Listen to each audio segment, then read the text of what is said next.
Сәлеметсіздер ме оқушылар? Ары қарай ОТО-ның ақылы варианттарын жалғастырамыз. Бүгін бізде математикалық сауаттылықтан 8-ші вариант. Бірінші есеп, кеттік. Бастап кетейік. Берілген өрнек мәні ең үлкен ақ аюдың массасын килограмммен алған салмағы дейді. Енді біз соны тоннамен жазуымыз керек дейді. Шығарайық. Қалай шығарамыз?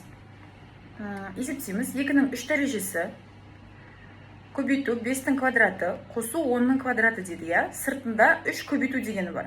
Сонда 2-ның 3 дәрежесі дегеніміз бізде 8, 5-тің квадраты 25, қосу 10-ның квадраты бізде 100 екен. Есептесек, бізде 3 көбейту, мына жерде қанша шығады? 25-ті 8-ге көбейтсек, 200 шығады, қосу 100. 200-ді 100-ге көбейтсек, бізде қанша болады екен?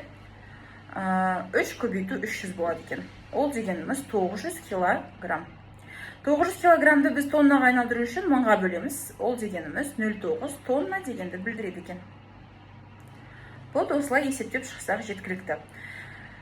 Гуманитариядағы балалар, қиналсаңдар, калькуляторды қолданамыз. Ары қарай. Әкесі 42 жаста. Менің лайфхагым бойынша жас деген сөзді естідік па? Біреудің жасы, я? Сразу теңдеуге кірісеміз. Теңдеу, шешу. Әкесі 42 жаста, баласы 15 жаста дейді. Неше жылдан кейін әкесінің жасы баласынан 2 есе үлкен болады дейді. Теңдеу десе, балалар, былай жасаймыз. 42 тең 15 деп арасында кішкене промежуток қалдырып жазып аламыз. Неше жылдан кейін десе, балалар, плюс x дейміз. Себебі екеуіне де плюс x. Себебі екеуі де өседі. Мысалы, қазір менің жасым 26-та, 4 жылдан кейін мен жасым 30-та болады. Ал сендердің жастарың 4 жылдан кейін, қазір сендер 16-тасыңдар ма, 20-да боласыңдар. Сол сияқты плюс x дейміз. Енді екеуін қосқанда бір-біріне тең болмайды ғой, я? Бұл жерде теңдеу шешу шықпайды. Неге тең дедім? Себебі неше жылдан кейін әкесі 2 есе үлкен болады деп тұр. Сонда әкесі 2 есе үлкен жасты берсе, біз баласының жасын 2-ге көбейтсек, екеуі теңеспейді ма? Болды, бізде дайын теңдеу шықты, өте оңай. Осыны біз шығарсақ жеткілікті. 42 қосу x тең болады екен. Мынаны үлестірімді қасиетімен ашамыз. 15 көбейту 2 қосу x көбейту 2 дейді екенбіз. Сонда бізде 42 қосу x тең болады 30 қосу 2x. X-тарды бір жаққа жинаймыз, ал сандарды бір жаққа жинаймыз. Кері таңбаларымен. Сонда бізде x тең 12 болады екен. Ал x дегеніміз не еді ол? Қанша жылдан кейін біздің x дегеніміз есімізде болсын. Сонда 12 жылдан кейін әкесі баласынан 2 есе үлкен болады екен. Тексере салайық, я? 42 қосу 12 жылдан кейін әкесінің жасы қаншада болады? 54-те болады. Ал баласы қазір 15-те, 12 жылдан кейін баласының жасы қаншада болады? 27-те болады. 2 есе көп шықты. Значит, біз дұрыс шығардық деген сөз. Балалар, теңдеу шешуді үйренгілерің келсе, менің курсыма жазылыңдар. Теңдеуді құрастыруды. 3-ші сұраққа кеттік. Мына жерде тізбек берілген. Тізбектің медианасы 16-ға тең дейді. Сан тізбегіндегі белгісіз санды табыңыз дейді. Бұл жерде өсу ретімен берілгендіктен біз көшіріп жазып алайық, я? Көрініп тұрсын, 12 деп тұр, 13 деп тұр, 15. Ортасында x саны және 20, 22 дейді. Балалар, медиана дегеніміз ортасында центрде тұрған сан. Бұл жерде 6 сан болғандықтан центрде сан болмайды. Сондықтан біз 2 санды аламыз. Ортасындағы 2 сан. То есть 1 сан болмайды да, 2-ін аламыз. 2-і бізде 15 пен x-ті беріп тұр. Сол медиана 16-ға тең дейді. 2-ін алып медиананы не істейміз? Медиананы табу үшін 1 сан болмаса. 2-ін қосып 2-ге бөлеміз деген формула бар еді, я? Сол кезде бізде 16 шығып тұр дейді. Болды, осы теңдеуді шығарамыз. Сонда 15 қосу x-ті біз 32 береді екен 15 қосу x. Сонда теңдеуді шығарсақ, x тең 32 азайту 15, x тең 17 деген жауап болады екен. Сонда x-тің ішінде 17 деген сан жасырынып тұр деген сөз. 4-ші есепке көшеміз.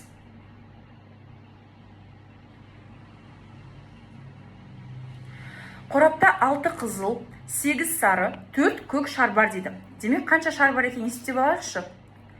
Барлығы бізде 18 шар бар екен. Барлығы 18 шар. Қораптан алынған бір шардың қызыл болу ықтималдылығы. Ықтималдылық сұрап тұрған нәрсені бөлеміз барлығына, балалар. Сонда сұрап тұрған бізде қанша? Қызыл десе 6 қызыл бар бізде. Барлығы 18 деп қазір ғана есептедік, я. Қысқартуды ұмытпаймыз, қысқартамыз. Бізде 3-тен 1 деген сан шығады екен. Сонда жауабымыз С жауабы болады екен. Бесінші есеп бізде нені сұрайды? Ұзындығы 16 метр, ені 8 метр болатын тік 4 бұрыш тәріздес жолдың бөлігін жөндеу үшін 4 бұрышына қада қағалды дейді. Значит, біз 4 бұрыш сияқты жолды жазып аламыз. Оның ұзындығы 16, ені 8 болсын дейді, я. Осының 4 бұрышына қада қағалған. Қада дегеніміз жаңағы үлкен шеге сияқты нәрсе ғой, я. Қадалған 3 қатар лентамен, то есть мына жерден бастаса, соны 3 қатар 3 айналып орасын дейді. Значит, ол 3 периметр дегенді білдіреді, я. Бір периметрдің формуласына кетсең, А қосу Б көбейту 2-ге тең. Ол дегеніміз 16 қосу 8 көбейту 2-ге тең. Ол бізде 48-ге тең. Ал 3 периметр бізде неге тең болады? 3 көбейту 48-ге тең болады. Оның жауабы 144 метр екен. Сонда бізде жауабымыз 144 метр керек болады екен. 3 рет айналдыру үшін, я, мынау 4 бұрыш сияқты телімді, жер телімін. Кеттік 6-шы есеп, балалар. Бізде қалада 150 мың адам тұрады екен. Соның 40%-ында машина бар екен. Балалар, жаңа ғана айттым, я, 150 мың адам болатын болса, 40%-ын тап десе, калькуляторды аласыңдар да 40% деп жазасыңдар. 150 мың көбейту 40% деп. Гуманитарлық балаларға айтып жатырмын, я. Демек, 150-дің 40%-ын табу үшін бізде қанша болады екен? Ол бізде 60 мың дегенді білдіреді. 60 мың адамда не бар екен? Машина бар екен. Машина.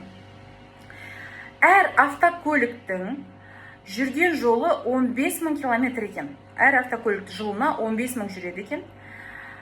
100 километрге 8 литр жұмсайды дейді.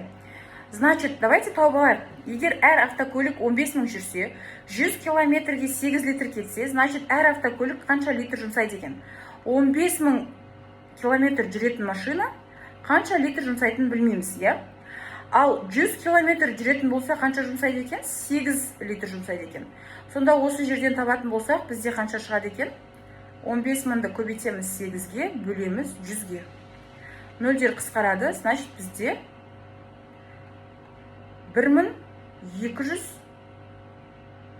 литр деген шығады. Сонда әр машина 1200 литр не құртады екен? Бензин құртады екен. Сонда қалаға, в общем, қалаға қанша литр бензин керек? Сонда бізде 60 мың машина бар екенін білген едік, я? 60 мың машина болатын болса, әр машина 1200 литр құртатын болса, демек біз 1200-ге көбейтеміз, балалар. Нөлдерді ұмыта тұрамыз, 6-ны көбейтеміз 12-ге, ол бізде 72 болады. Енді нөлдерді жаза саламыз, бізде 6-0 болады. 72 миллион дегенді білдіреді екен, 72 миллион литр, ол бізде С жауабы болып тұр. Міне С жауабы. Кеттік, 7-ші есеп.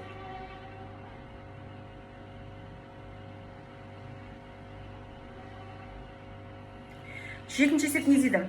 12 оқушыдан қалалық олимпиадаға математика, физика, химия, география пәндерінен қатысу үшін бір оқушы таңдау керек дейді. Неше тәсілмен таңдауға болатынын табыңыз дейді. Балалар, мен сендерге айтқан болатынмын.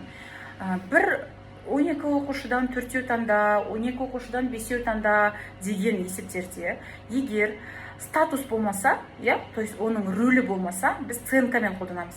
Ал егер оның рөлі болса, мысалы, мына жерде рөл болып тұр ғой, физика, химия, география және математика пәндеріне олимпиадаға барсын деп тұр, я. Демек бізде АНК қолданылады, себебі бұл жерде рөл бар. Значит, АНК дегеніміз бізде N-нің орнында қанша тұр? 12 бала, я, барлығы. К-нің орнында 4 баланы таңда деп тұр. Значит, бізде АНК, N факториал, N минус К факториал деген формулямен шығады екен. Ол бізде А 12-де 4. Ол 12 факториал бөлінген 4 факториал болып шығады екен. Бұны қалай шығарамыз? Ой, астында 4 факториал болмайды ғой. Астында біз бір-бірінен азайтуымыз керек қой. Астында қалай азайтамыз?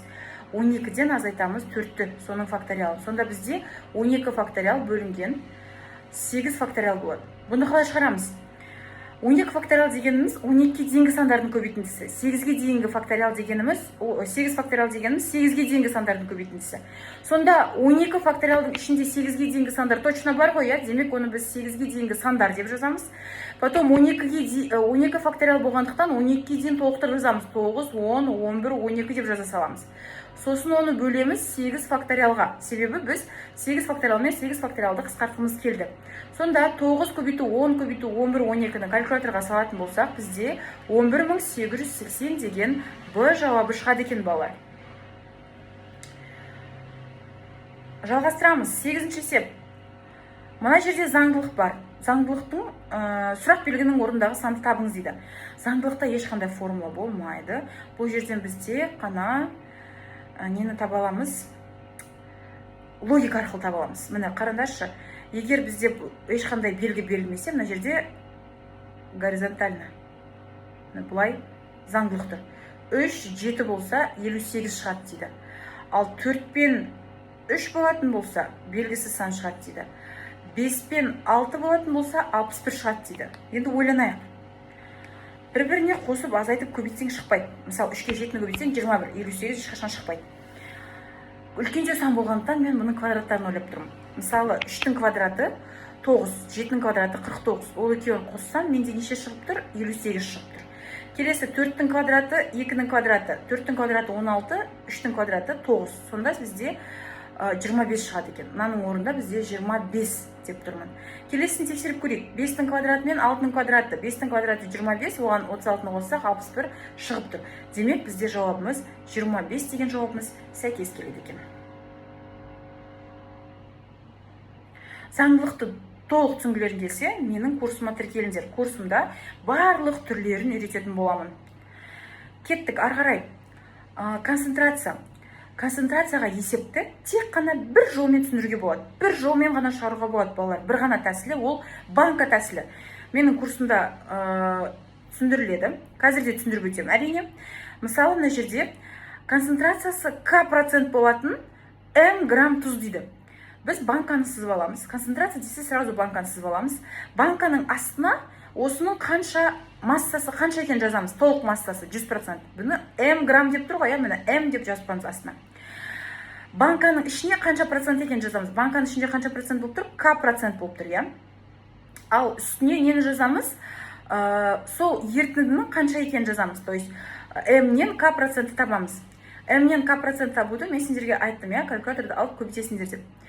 Енді осы жерден бізде М-нің К%-ін табатын болсақ, бізде М көбейту К% бөлінген 100 деген шығады екен. Себебі М-нің К%-ін табуымыз керек, Ары қарай суды қос дейді. Судың массасын, келесі банка ғой, суда банканың ішіне тұрады. Астына массасын жазамыз 120 грамм. Ішіне процентін жазамыз.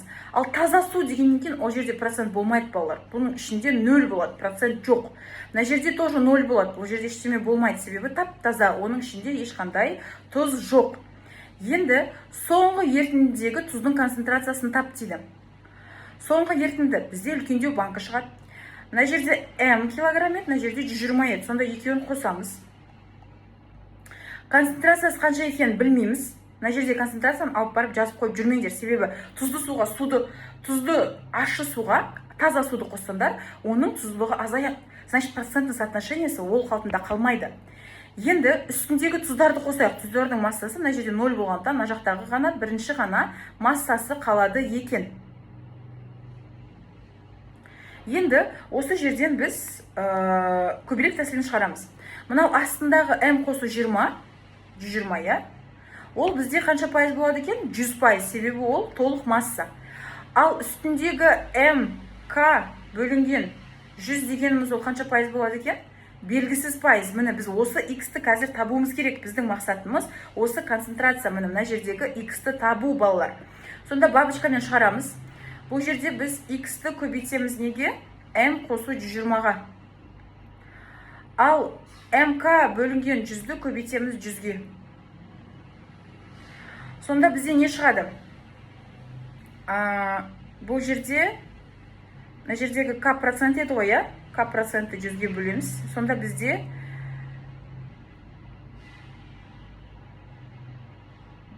100 бен 100 қысқарады, проценттер кетіп қалып жатыр, мына жерде. 100 бен 100 қысқарады, ары қарай x тең болады mk бөлінген m қосу 120-ға. Осынша процентке тең болады екен, балалар. Ондай вариант бізде қай жерде тұр? mk бөлінген m қосу 120 деген. Бізде ол d варианты болып тұр. Сонда бізде d варианты жауап болады екен, балалар. Осында концентрацияның есептері бізде сандармен де келеді, әріппен емес. Сонда есептерді түсінгілерің келсе, менің парақшама тіркеліңдер. Келесі варианттар алда жалғасады. Менің плейлистімнан, ютубымнан барлығын көрсеңдер болады. Математика таңдаған оқушыларға математика да бар. Сау болыңдар, балалар.